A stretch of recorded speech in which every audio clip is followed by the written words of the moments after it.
I used to think, listeners, that success looked like this bigger round, higher valuation, another zero on the revenue line.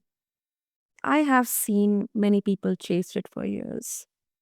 And also kind of have had the opportunity to hear from them, like waking up at 4 a.m. suddenly, heart racing, inbox at maybe 4,000 unread, and realizing that they have built this machine that was slowly eating them alive. And that's when they had this question, like a different question, not how do I build the next unicorn, but how do I build something that doesn't ask me to trade my life for it? Listeners, on this conversation on the BizBlend podcast, this is for everyone who has felt that same quiet panic. I'm your host, and as always, and we are calling this episode as Redefining Success, building companies that give more than they take. My guest, Alisha Esmail, someone who has actually closed the loop between profit, impact, and staying human. Well, she built and exited one of Canada's most recognized ethical coffee companies, wrote coffee, and then turned around and started teaching founders how to use AI and systems to buy back their time and energy instead of selling it off pieces by pieces. So, with that, Alicia, welcome to BizBlend, and I'm really, really honored to have you here with us.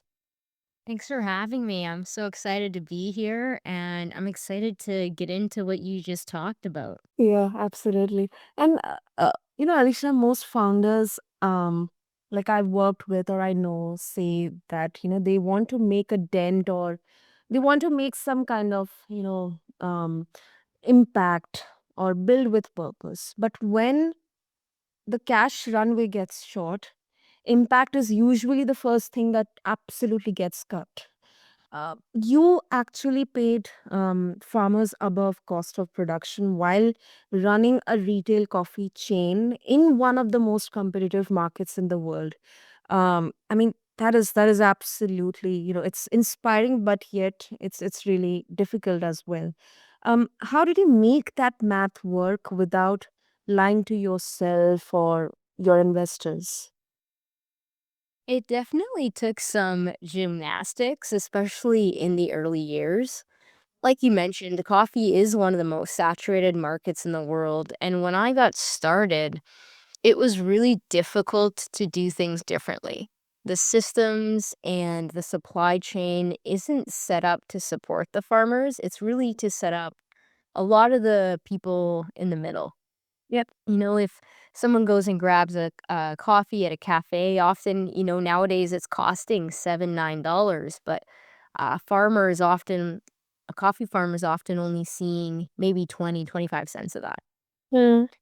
And so it took a lot of innovation around supply chain, around working directly with farmers to problem solve how we were going to do things differently and taking risks of importing ourselves, both on our end, but also for our farmers, taking a risk on us, especially in the early days. And then sticking to our values throughout the wild challenges from COVID and even into recently with tariffs. Yep. I think that's something um, maybe predicted or not. No one predicted, but um, I mean, in this particular scenario, when as a founder, you know that this is something. It is too challenging to execute. It may look good on paper, but it's kind of almost impossible to execute because in a way you are questioning, you are challenging the system, the status quo. Um, you know, when something didn't work for you while during the execution and everything, did you have any kind of second thoughts like maybe this is not something that I would like to do? Absolutely. Just like most founders, and I'm sure your listeners have experienced, there were lots of moments where I second guessed myself. I was, told myself there were easier ways to make money, easier industries to be in.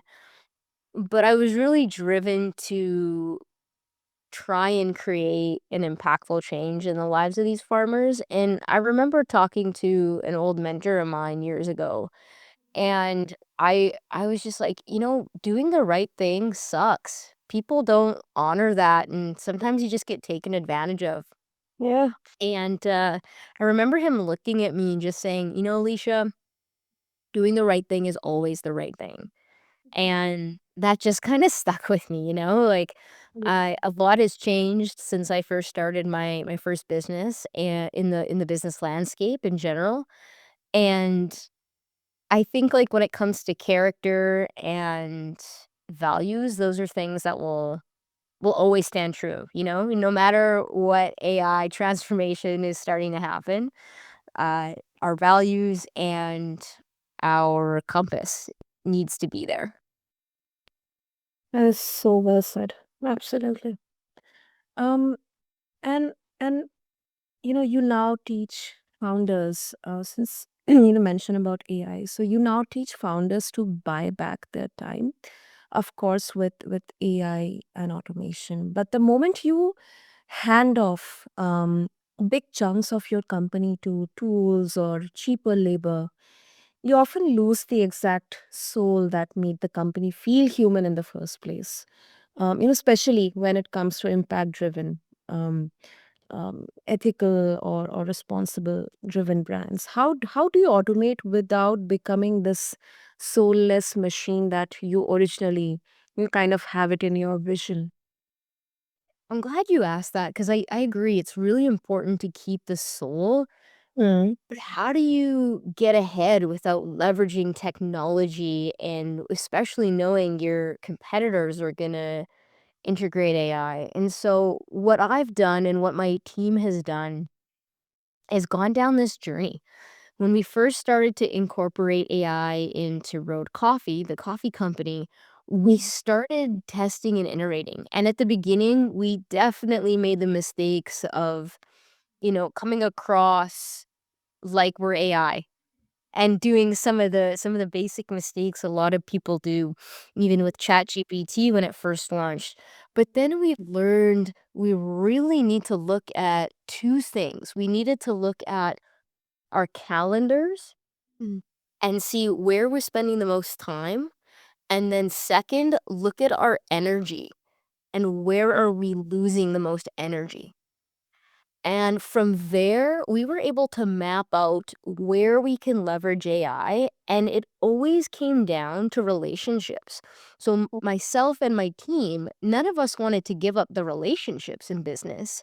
It Yeah. was the, sorting emails for my EA or creating drafts or deep research. It was a lot of the mundane tasks that we could start with and then automating and integrating AI to leverage your genius. So, any founder that's listening or anyone that has an idea, one of the best things you can do right now is look at your calendar, look at where you're wasting time and energy, and ask yourself if I could change one thing right now that would make me happier doing what I'm doing, what would I change? And that's usually a good place to start. Absolutely. And trust me, I mean, it frees up. It kind of eases that burden so much from founders' shoulders, because that time, which is kind of, you get back that time, you can actually work on something creative, something strategic, or maybe, um, maybe connecting with your teams and thinking out, how we can solve this problem, what is our challenge, how we can work more creatively here. I mean, you get a lot of flexibility as well. Absolutely, and what I really believe is our genius isn't in the mundane tasks or the repetitive tasks. Our Mm. genius is in the strategy, in the creative, in that relationship piece, and that part we still want. I want my team to work in their genius, and just like you're what makes this podcast special. You're not replaceable. But I'm sure there's a lot of behind the scenes smaller tasks that could use AI. Absolutely. And that's why I could relate so well into it because a huge challenge that, as a podcaster we face is like all this scheduling and emails and, you know, but in some way or the other, like, at least with this conscious identification of which tools can actually help us, maybe in an optimized way, because let's be real that, when especially we are in that beginning phase and there is a huge purpose, there's a huge challenge that we are trying to solve at a bigger level. It's also very important to be monetarily, resource wise, also conscious that, whether we are just simply jumping blindly onto every AI tool which is out there in the market, or we are trying to identify where exactly which particular tool can actually solve all the problems. That's so important. Is there a tool that you're currently working with that you enjoy? Absolutely. I mean, we do a lot of our scheduling and email automation stuff. This email automation specifically has been like a huge relief for us because connecting with the guests, like you must have seen, Alicia, like their reminder emails that actually helped us make sure that, the guests are also aware that today you have this podcast at so and so time. Here is the link. Everything is like organized. We don't have to be humanly present there, to share everything. There is an automation happening behind the scene and working everything.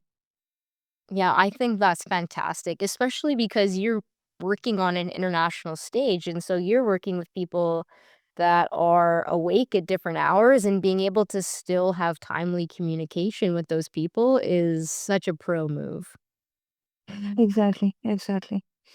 And also, let's talk about, and this is something I am really loving the name, your five tanks framework: emotional, mental, physical, there's relational as well, and then spiritual. Um, it sounds great, but then, building something like as impact driven as road coffee, and then, I mean, honestly, there is no work life balance. I mean, there can be a harmony created, but when you are doing something which is very personal to you, you are building something. I think we do not hesitate to put dedicate hours into it.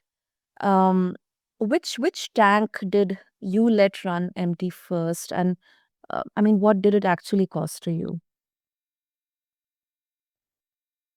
I would say the first tank that probably led to my multiple burnouts was Mm, probably my emotional tank.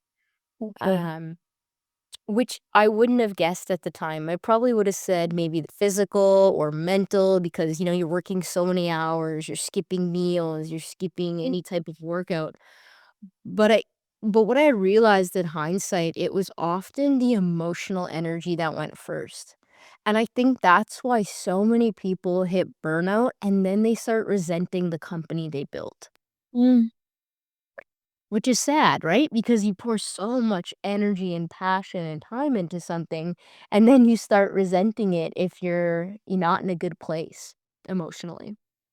exactly, exactly. And that's why you need not only systems and tools, you also need people, who can actually help you with, whom you can work with, you can collab or delegate with, so that uh, you don't have to be always, because if you keep on doing all the tasks and everything yourself, then, yeah, popularly as people say, you are not running the company is running you. Yeah, that's so true. I like that you said that about relationships. It's Mhm. really at the end of the day, building companies is awesome, but if you're like, what is success without people to share it with? Yeah, It really is about the people and the connection, whether it's an impact driven company or not. I think mhm, you'd be really lonely if you didn't have relationships at the center. absolutely.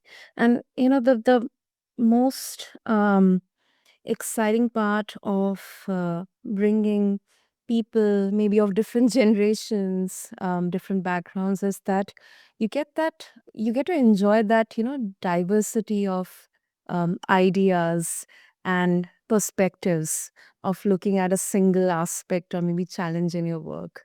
I mean, I absolutely love it, when people have actually, um, these young minds have so good ideas on how to look at things differently.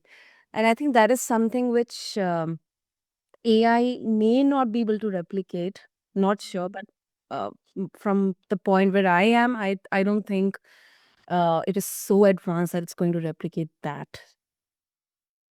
I think you might be right about that. I think AI is going to be able to do a lot, but the creativity and the core of that, I don't think that's going to be replaceable because I think that's part of what makes us human. The ability to dream and create and think of create something out of nothing, right? Like right now AI is at a place where it has the access of all the knowledge in all the world, but it can't create new knowledge. At least not yet. Yeah, yeah. And a lot of people, who are listening, it's kind of a pushback, but they could be thinking that, that's okay, that's fine, it's beautiful, but I have my payroll next week. My impact idea is still a deck, not revenue. There's nothing concrete in front of me. I don't know what can I do here. Um, isn't the honest truth that you have to take a lot from your health, your relationships, sometimes even from ethics, in order to ever get to the place where you can give? Or is that just the story we tell ourselves to justify burning everything down on the way up? I think it's both. I think it's not either or, but it's a combination of both. I think we always have something we can give. Whether it's a glass of water. This is something I learned from working with a lot of coffee farmers and doing development work, and that's my background. I would be in the most remote villages, and I would meet the kindest people that would cook us a meal. And that meal, I know for them that they might not be eating for the rest of the week, but they would cook 2 chickens and a full meal for us just because they wanted to honor and show kindness, and they didn't have much to give, but they were able to give something, and that always stuck with me and taught me that we always have something that we can give to benefit someone else's life, and it doesn't have to be a lot. Like I mentioned, it could be a glass of water. And then at the same time, from a business perspective, there's a lot of competing things for your time. Like you mentioned, you got to build revenue, you got to take care of your current customers, you got to meet payroll. There's a lot of competing factors. I think that's why it, the best thing people can do is if they want to make an impact, and not everyone does, and that's okay, it looks different for everyone, but if you wanna make an impact, what is the easiest way to do that? And then just take one step. It doesn't have to be the whole vision all at once. Mhm. That's something I had to learn the hard way. I remember being like, "Well, I don't know how to do this because I can't solve the coffee crisis by myself."